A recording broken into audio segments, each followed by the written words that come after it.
ভাঙা ছাতা তার শেষমেশ আগে নুন জোটে না গো, জাহাজে ভরা কথা, তাই না? তোমার কোনো দিনই এক হবে না গো গুরু আর শিষ্যে, কোনো দিনই এক হবে না কৃষ্ণ আর কংসে।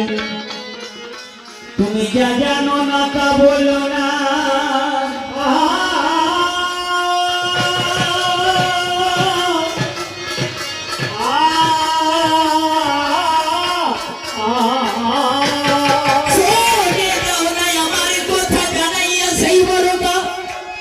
আমি বলবো না বা কেনে ও বই আমার মামা কংস জানায় কবির গান। কি তুমি আমায় জিজ্ঞাসা করো গো বলে হারিয়ে যায়। বলছে বলছে মামা ভাঙ্গে কৃষ্ণ রে, তুমি যখন আমার চেনে তুমি একা আসো নাই, তোমার সঙ্গে দাদা এসেছে বলাই বিচারে করা চাই। কি কারণে দাদা এলো, কোথায় তুমি পেলে বলো? আমার মামা বলে কথা, ওরে আমার মামা তুমি শুনে দাও বারোটা। আমি তেতাকালের কথা বাবা,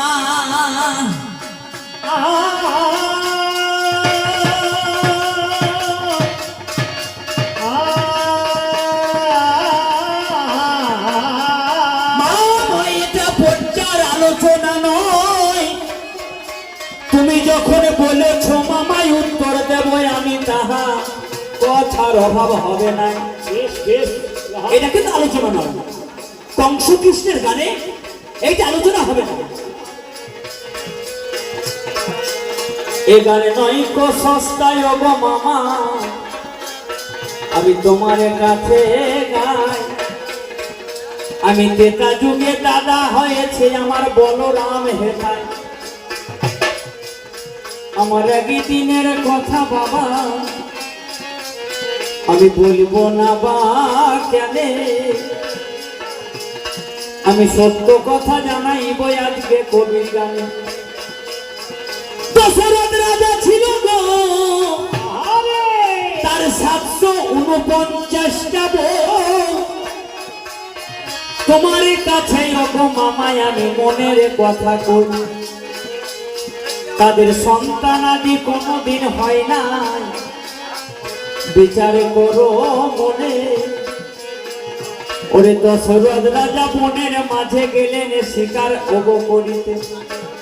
শিকার করতে গেলেন, সারাদিন বনে জঙ্গলে ঘুরে আমার শিকারে নাহি পাই। এমন সময় দশরথ রাজায় আমার চিন্তায় পড়ে যায়। চিন্তায় পড়ে গেছে, তাই তো সারাদিন একটা শিকার পেলাম না, উপায় কি হবে? এমন সময় অন্ধমনের পুত্র সিন্ধু আমার জলা নিতে চায়। ওগো সরোবরে জল আনতে গেছে আপনাদের জানাই। ভগি ভগানি শব্দ যখন জলে শুনতে পেল, দশরথ রাজা ভাবছে হয়তো শিকারি জল খেতে গেল। শিকারি হয়তো জল খেতে গেল। এমন অবস্থায় দশরথ রাজা শব্দ ভেদি বাণী আমার যখন মেরে দেয়, ওই অন্ধমণির পুত্র সিন্ধুর বুকে গিয়ে বান লেগে যায়। হরিবল হরিবল। বান যখন লেগে গেছেন বাবা, তখন ছেলে জলের ধারে পড়ে গেছে। দশরথ রাজা ছুটতে ছুটতে আমার সরোবরে গেল।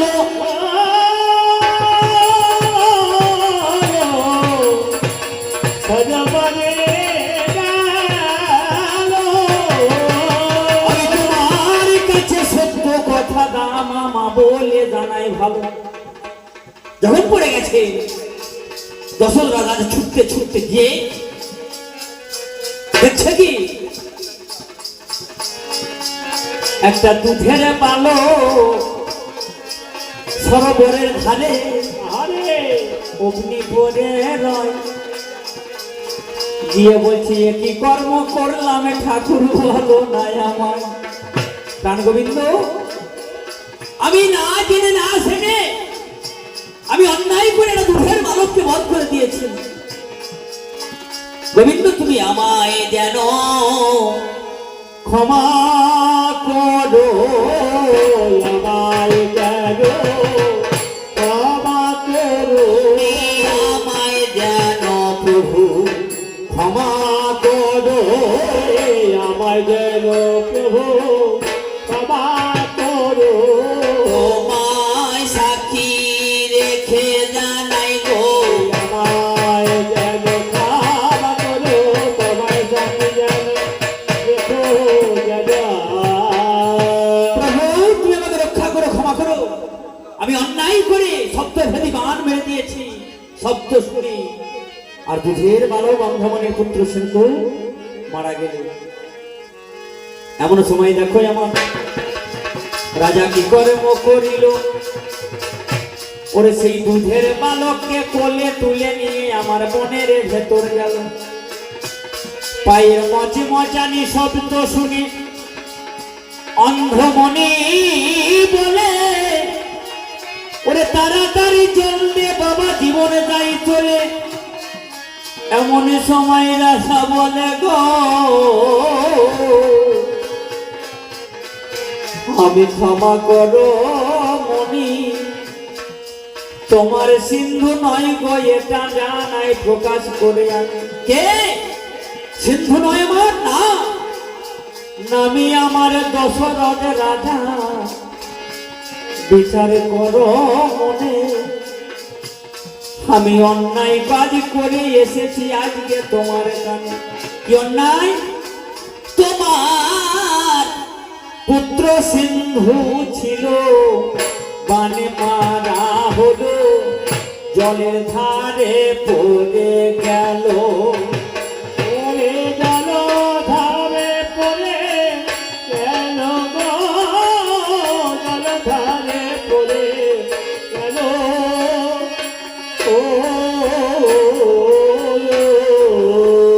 তুমি যা বলিবে বলো, আমার কথা শোনো, বলো আমার কথা শোনো। অপরাধ করেছি আমি মনে, অপরাধ করেছি আমি মনে।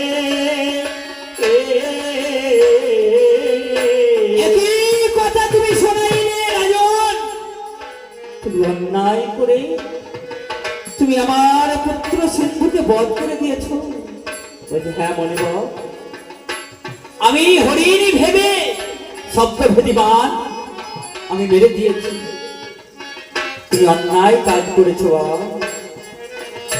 মণিবর, তুমি আমাকে যা বলবে বলো, আমি অন্যায় কাজ করে ফেলেছি। বলছে না, তোমাকে আমি ছাড়বো না। কি করবে? তোমায় অভিশাপে দেবই আমি।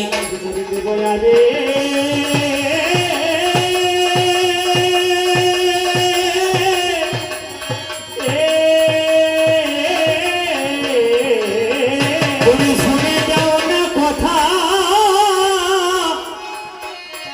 আমি তোমার কাছে জানাইয়া যাবো আজকে সেই 12টা। তোমায় আমি অভিশাপ দেবো। আমি যে অন্যায় কাজ করেছি, তুমি যা বলবে আমি তাই মাথা চেপে দেব। এমন সময় অন্ধমণি অভিশাপ দিচ্ছে, যাও যাও গো রাজা, তুমি শুনে যাও না কানে। আমি যেরকম পুত্র শোকে মারা যাব জানাই কবির গানে। আমার পুত্র সিন্ধু যেভাবে মারাই আজকে গেল, তোমার একদিন এই দশা হবে, আমার কথা মানো। ও তুমি থাকতে তোমার ছেলে মারা গেছে, আর আমি থাকতে আমার ছেলে মারা যাবে। তুমি এই কথা বলছো? ও রাজা তখন হাসছে।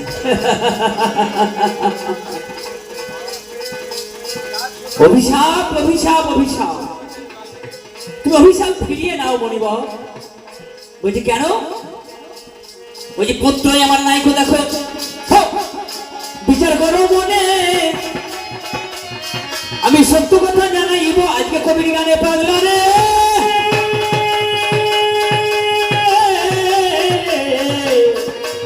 ওরে পাগলা রে, আমি 749টা বিয়ে করেছি জানাই কবির গানে, আমার সন্তান আদি হয় না। আমি বলবো না বা কেন, আমার অভিশাপে কোনোদিন যাবে না বিফলে জানাই কবির গানে। উনি বলছে না, অভিশাপ যখন দিয়ে আমি ফিরিয়ে আনব না। অভিশাপ দেওয়ার পরেও আমি তোমায় দেখো আশীর্বাদ করব। বিচার করো মনে, সত্য কথা জানাইব আজ কবির গানে। এমন সময় দেখো আমার কি কথা বলিল, পুত্র যদি না থাকে রাজায় আমার কথা ভাবো। পুত্র যদি না থাকে রাজা 4 পুত্র পাবি।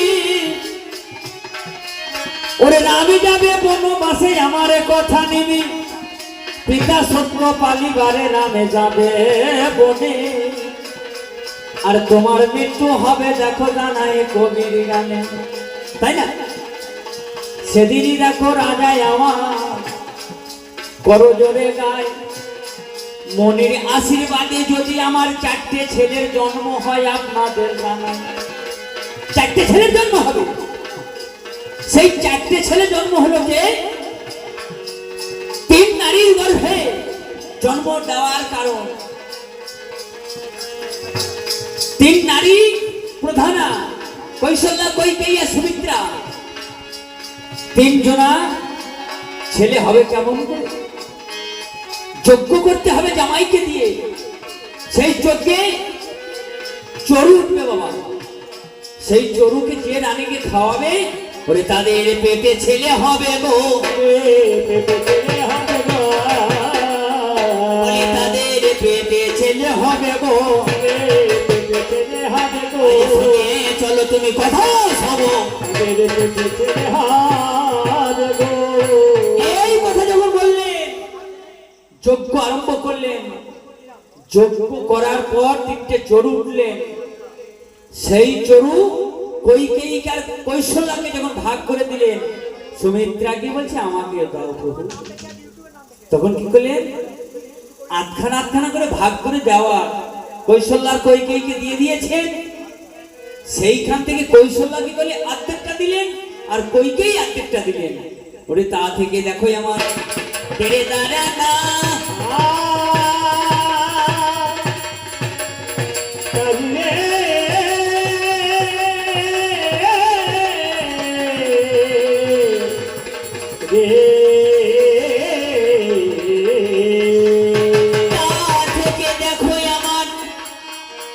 রাম লক্ষ্মণ ভরত শত্রুঘ্ন জন্ম তাদের হয়।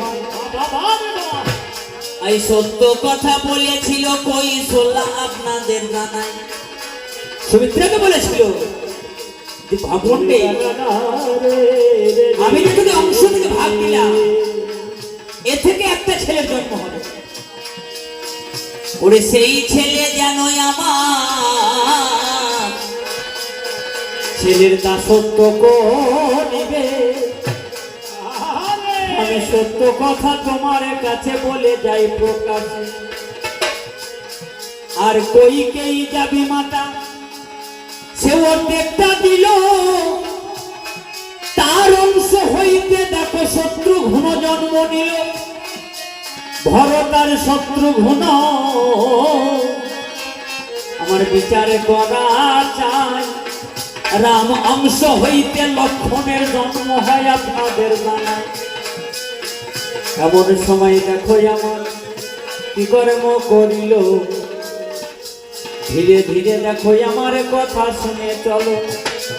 কেমন এ বলতে গেলে অনেক কথা। তখন পিতা দশরথের নাতি বিপদ হয়েছিল, বিমাতা কইকেয়ী তারে ভালো করে দিল। দুটি দিনের জন্য ভালো করেছিলেন, সেই জায়গা দুটো নির্ণয় করে বর চাইতে বললেন রাজা।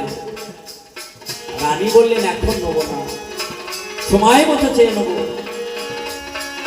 সময় মতো চেয়ে নেওয়ার সঙ্গে সঙ্গে যেদিন ভরত রাজা হবে শুনে কুমন্ত্রণা ছিলেন, বিমাতা কৈকেয়ীকে ডেকে বলছেন, মাগো দিদি, এই সুযোগে সুযোগী খোঁজ, বিচার করা চাই। আমি সত্য কথা জানাইব পূর্ব পরিচয়। কি কথা? তুমি রাজার কাছে দুটো বর পাও না? নাই? হ্যাঁ তা তো পাবো। কালকে রাত পোহাইলে রাজা দশরথ রামকে বনবাসে পাঠাইতে হবে, ভরতকে রাজা করতে হবে, আর না হলে রাম কাল রাজা হয়ে যাবে। বিমাতা কৈকেয়ী আমার রাজার কাছে যায়, বলিছে গো রাজা তুমি শুনে যাও আমায়। কি কথা? বলি তোমার কাছে দুটো বর পাওনায় আছি গো, বিচার করো মনে।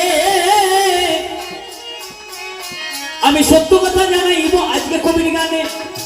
দুটো বর? বলি হ্যাঁ। তা বলো। তা বলি সেদিন তো আমি চেয়ে নিতাম, আজকে নেবো, আজকে দেবে তো? বলছে হ্যাঁ দেবো। আমি যা বাক্য বলি, বাক্য হচ্ছে ব্রহ্ম, এ বাক্য আমি কোনোদিন আর লঙ্ঘন করবো না, ফিরিয়ে নেব না। তুমি বলো কি নেবে? তখন বলছে এক বানে রাম যাবে বনবাসে জানি। বলি বলি রে একেবারে রানে যাবে বনবাসে জানে। একবারে রাম যাবে বনবাসে জানি। ও একেবারে রানে যাবে বনবাসে জানে। এই সত্য কথা তোমার কাছে বলে যাই গো আমি। বলে সত্য কথা তোমার কাছে বলে যাবো জানে। দেবে কি নাই আমায় বলো না, দেবে কি না আমার বলো না। দেবে কি না রাজা বলো না, দেবে কি না রাজা বলো না। সত্য কথা আজ বলো না। দেবে কি না আমায় বলো না। ও এই একটা বর, আর একটা কি বর? বলছে আর একটা বরে ভরত আমার রাজা হোক। যে রামের বনবাসের কথা বলেছে রাজা দশরথ মাথায় হাত দিয়ে বলছে, আমার একই কথা হলো, জীবনে আমার গেল, কি করব তাই আজকে বলো। ওরে কি করে তাই আজি বলো না। কি করবো আজি তাই বলো।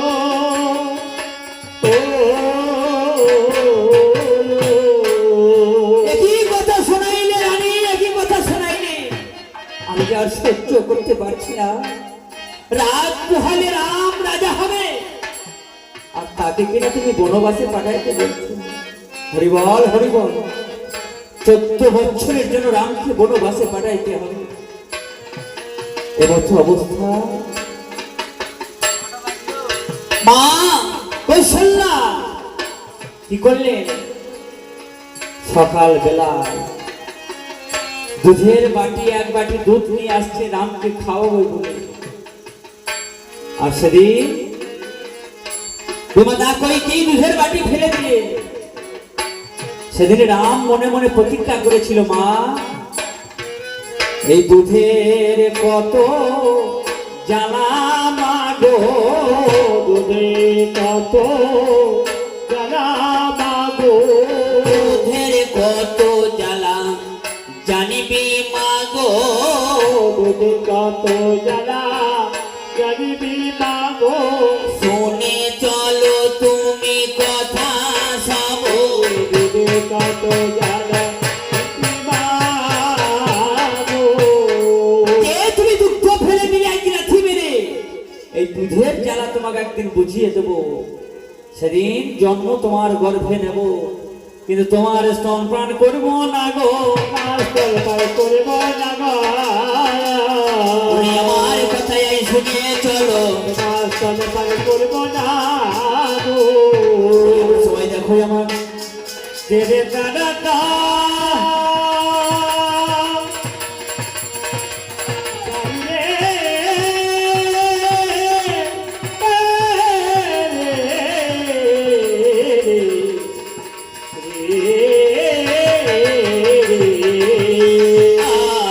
আর এমন সময় দেখো আমার কি কর্ম করিল। আমি সত্য কথা তোমার কাছে জানাইয়া ভালো,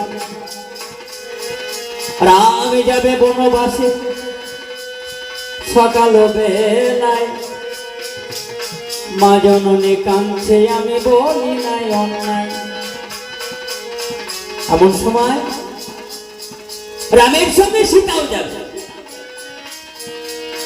সীতা যখন চলে যাচ্ছে তখন ভাই লক্ষণ ছিল আমার কি হবে উপায়? আমার পূর্ণ ব্রহ্মর আমি যদি ভগবান বনে চলে যাই। এখন মানব জন্ম পেয়ে বাবা 14 বছর বয়সে চিন্তা করবে দেহে পূর্ণ যৌবন আছে, তাই না? সেই যৌবন অবস্থায় কামিনীর কাঞ্চনে মোহে পড়ে যদি বাবা কেউ সত্তা বস্তু সীতাকে হারিয়ে ফেলে, সেদিন হাহুতাশ করে সবাই কাঁদবে, তাই না? তদ্রূপ ভাই লক্ষণ রাম বনবাসে চলে যাচ্ছে দেখে হাহুতাশ করে কাঁদছে। এমন সময় মা জননী আমার সুমিত্রায় আসিল, বলছে ওরে বাবা কাঁদছিস কেন, আমার কথা ভাবো। বলছি মা আমি আর সহ্য করতে পারছি না। পূর্ণ ব্রহ্ম ভগবান রাম উনি 14 বছর মনে চলে যাচ্ছেন, মা সীতাও যাচ্ছে।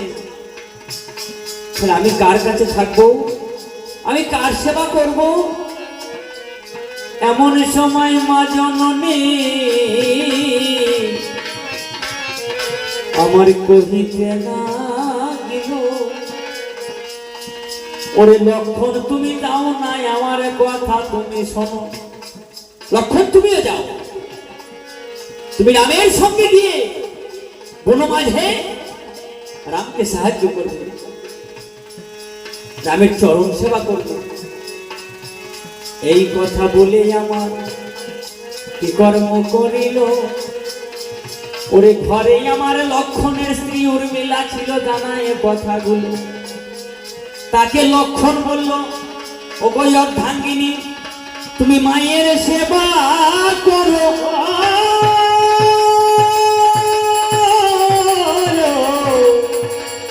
মায়ের সেবা করো। যাও যাও তুমি আমার কাছ থেকে এখন সরে যাও না ভালো।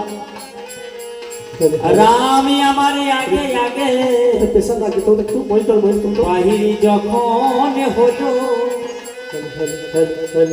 আমার লক্ষণ ঠাকুর পিছনে আছে, জানাই কথাগুলো। রাজ দরবার থেকে বার হচ্ছে, রাম আগে যাচ্ছে, তারপরে সীতা যাচ্ছে, তারপর লক্ষণ। কিছু দূর যাওয়ার পর রামকে বলছে লক্ষণ, দাদা তোমাকে আর আগে যেতে হবে। বলছি কেন রে ভাই? আমি তোমার চরণ সেবা করিব, বিচার করো মনে। এই বনে জঙ্গলে কাঁটা খোঁচায় আছে, জানায় তোমার গোয়া খুন। খালি তোমারই অঙ্গে যদি কাঁটা ঢুকে যায়, হরিবল হরিবল, আমরা কিন্তু সবাই নিজের জন্য চিন্তা করি, তাই না? এই ঠাকুরতলায় এসে, হরিবাসরে এসে আমরা তাকে কি বলি? মা আমাকে এটা দাও, ওটা দাও, আমার ছেলের চাকরি দাও, আমার 5 বিঘে সম্পত্তি দাও, 2তলা বাড়ি দাও, আমি তোমার কাছে জোড়া পাঁঠা মানসিক করবো, তাই না? কিন্তু এসে কেউ জিজ্ঞাসা করে না, ভগবান তুমি কেমন আছো, মা তুমি কেমন আছো?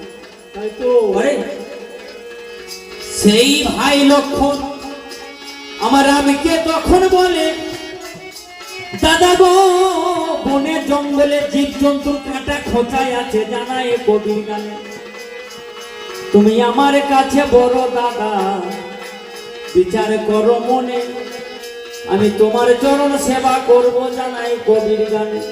তোমার চরণ সেবা করবো দাদা, আমি আগে আগে যাব, বনে কাটা খোঁচা সরিয়ে দেব,